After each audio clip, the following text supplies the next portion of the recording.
Hello. So, welcome to this first podcast on 17th century politics. There's going to be 7 episodes covering the period 1625 to 1701. So, this is the first episode, and I'm going to set out some context and then talk about the period 1625 to 29. So, to begin with, before we get going with the political situation, we need to understand what England was like, what Britain was like in the 17th century.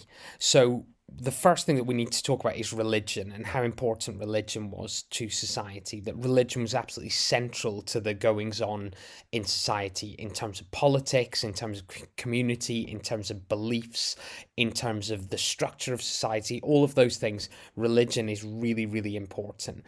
And England was Protestant at this time in 1625, and the settlement of the church, the state church, and you had to go to the state church or else you would be fined, was the Elizabethan settlement. So this idea of the middle way, where it was Protestant, but it did have some elements of Catholic worship, some elements of that kind of continued.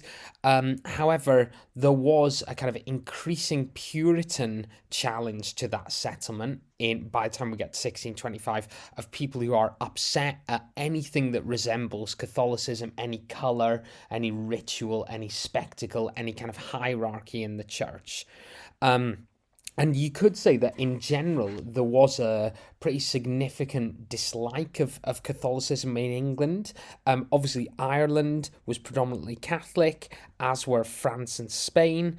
Scotland was Protestant as well. And you might say that Scotland actually was more strictly Protestant, the people in Scotland perhaps more strictly Protestant Presbyterian than in England. So that's where we are with religion. There was religious divides in Europe. So the 30 Years' War had started in 1618, and so there's religious wars going on in Europe as well. Charles I comes to the throne in 1625, and he is the monarch of England, Scotland, and Ireland. The other important thing that we need to talk about before we get stuck into 1625 is the role of Parliament. So the monarch was at the head of state and the head of government, and Parliament was really just seen as a kind of advisory body whose main role was to collect taxation. So Parliament's power, particularly coming at this from a 21st century viewpoint, was very, very limited compared to what we think of as the role of Parliament today.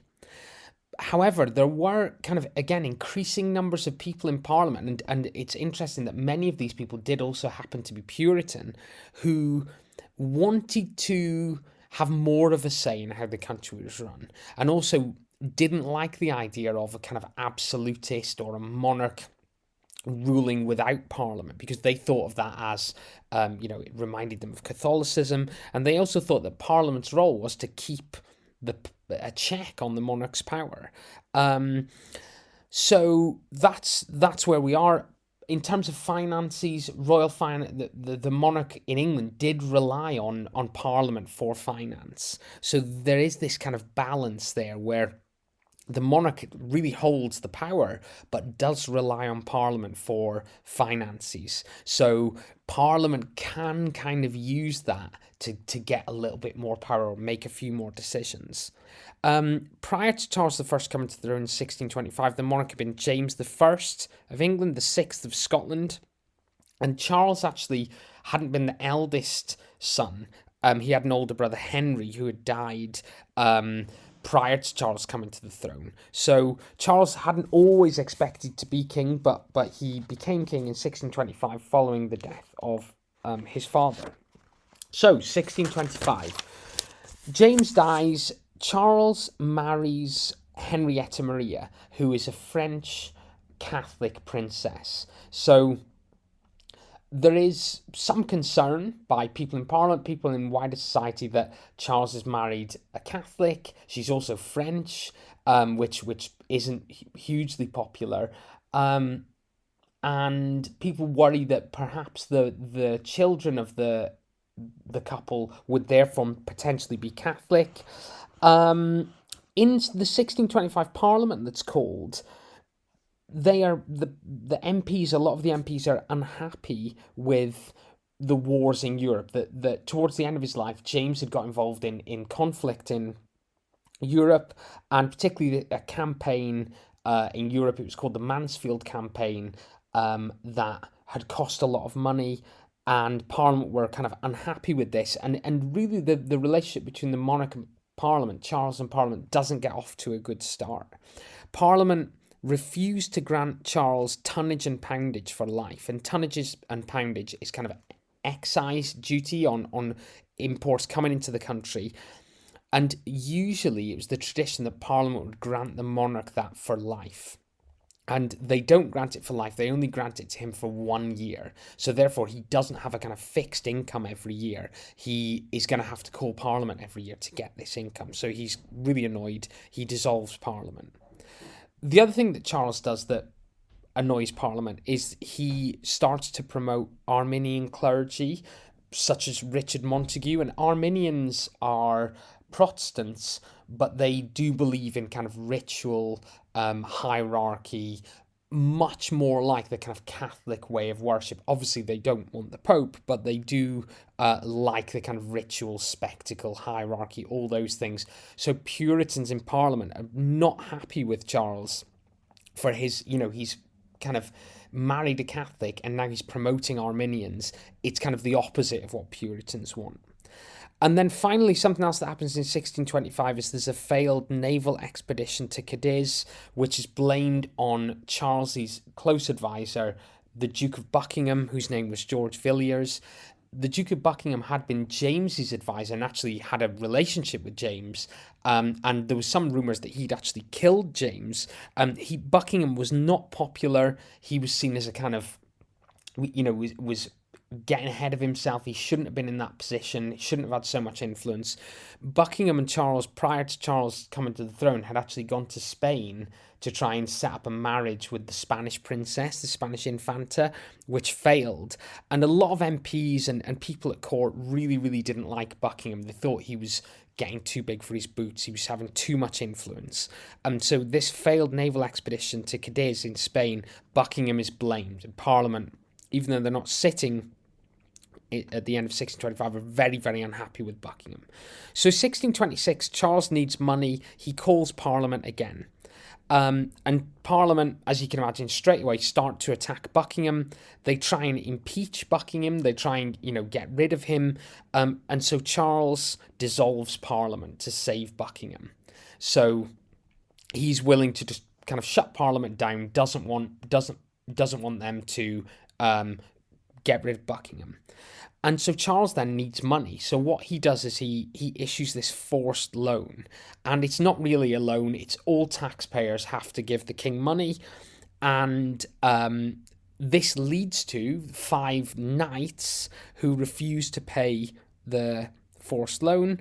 And it leads to the 5 knights case in 1627, where these knights go to court because they say we haven't been put on trial, we've been imprisoned without a trial, and it goes against habeas corpus. Going into 1627, there's another failure for Buckingham at La Rochelle in France, where he's trying to assist French Protestants, and it's another kind of foreign policy failing. It costs lots and lots of money, and Buckingham is targeted by Parliament. They're really, really unhappy that he's costing money. He's leading these kind of failed foreign policy attempts. Again, he's getting too big for his boots. They're really, really unhappy with him. 1628, there's a new Parliament. And a few things happen in 1628. Buckingham is assassinated to kind of like public joy. He's assassinated by a kind of disgruntled ex-soldier.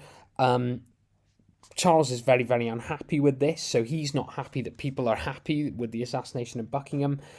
Charles appoints William Laud, the Bishop of London. Laud, we'll come back to Laud in the next episode. He is a prominent Arminian cleric, and the Bishop of London is obviously a really, really significant role. So 1628, Laud is appointed the Bishop of London. And what Parliament do in 1628 is they try and reel Charles in a little bit. So they issue the Petition of Right, which really is a kind of constitutional document. It sets out the limits of the monarch's power. So it's basically setting out, you shouldn't really be doing this, you shouldn't be doing that. I'm trying to set out the power of the monarch, and Charles kind of goes ahead with it. And it's one of the few times really that Charles kind of concedes a little bit and is willing to kind of allow Parliament to issue that Petition of Right in 1628. However, historians have called this document a kind of conservative document. It's not particularly radical. It doesn't say anything new. It's really just setting out kind of existing conditions of what the monarch is kind of expected to do. Then we go into 1629, a really, really significant year. And Parliament, by this point, try to gain some more power. So they issue something called the Three Resolutions, and prior to issuing this, the Speaker is aware that they're going to try and, the Speaker of the House is aware that they're going to try and stop this. So MPs hold down the Speaker, literally hold him into his seat, and force these resolutions to be passed. So the three resolutions are against Arminianism. We know that Charles has been promoting Arminians. It's against tonnage and poundage, which Charles had been taking himself without Parliament's say. And it's also against the actions of those who paid tonnage and poundage. So the three resolutions are really a challenge to the king, opposition to the king, and they're forced through Parliament. As I said, the MPs are holding the Speaker down, and this leads to Charles dissolving Parliament and starting personal rule, in 1629, which lasts until 1640. So really the main kind of causes, if you think about what are the issues here, we've got religion, we've got the marriage between Charles and Henrietta Maria, we've got the Puritans in Parliament who are opposed to kind of Arminian, the promotions of Arminians. We've got Parliament wanting some more power, kind of challenging the king. And we've got Charles I himself, who's doing things, making decisions that aren't very popular, promoting Arminians, issuing things like the forced loan, his belief in divine right of kings as well, not particularly kind of diplomatic, you might say, in terms of his relationship with Parliament. So they are the main kind of issues in this period. And in the next episode, we're going to talk about the period 1629 to 1640, which is the personal rule. Thanks for listening.